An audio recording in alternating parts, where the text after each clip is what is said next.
ഇന്നിപ്പോൾ നമ്മൾ കാണുന്നത് ജയചന്ദ്രനും MG ശ്രീകുമാറാണ്. അതായത് അച്ഛനും മകന്റെ വോയിസിൽ ഇന്നസെന്റിനും ജയറാമിനും വേണ്ടി MG ശ്രീകുമാറും ജയചന്ദ്രനും കൂടിയാണ് പാടിയിട്ടുള്ളത്.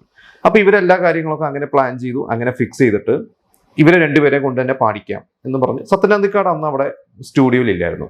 അപ്പോൾ ജയറാം അന്ന് സ്റ്റുഡിയോയിലുണ്ട്. അപ്പൊ ജയറാമും ഇളയരാജയും കൂടി ഇങ്ങനെ സംസാരിച്ചൊക്കെ വന്നു കഴിഞ്ഞപ്പോൾ ഇവർ രണ്ടുപേരും കൂടി വെറുതെ ആ പാട്ടൊന്ന് പാടി.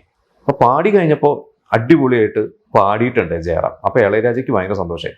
ഇളയരാജ പറഞ്ഞു, നമ്മൾ രണ്ടുപേരും പാടിയില്ല, ഇത് തന്നെ മതിയല്ലോ എന്ന് പറഞ്ഞ് ജയറാമിന്റെ അടുത്ത് പറഞ്ഞു, ഇത് മതി, ഇനിയിപ്പോ മാറ്റേണ്ട കാര്യമൊന്നും ഇല്ല എന്ന് പറഞ്ഞ്.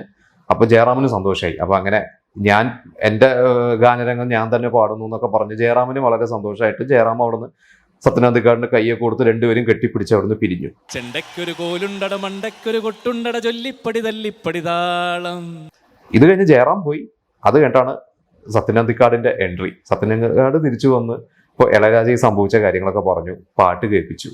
അപ്പൊ പാട്ട് കേട്ട് കഴിഞ്ഞപ്പോൾ സത്യനന്ദിക്കാട് പറഞ്ഞു, അടിപൊളിയായിട്ടുണ്ട്, ഒരു കുഴപ്പമില്ല, പക്ഷെ നമ്മൾ പ്ലാൻ ചെയ്ത പോലെ ഇതിൽ ജയചന്ദ്രനും MG ശ്രീകുമാറും തന്നെ പാടിയാൽ മതി.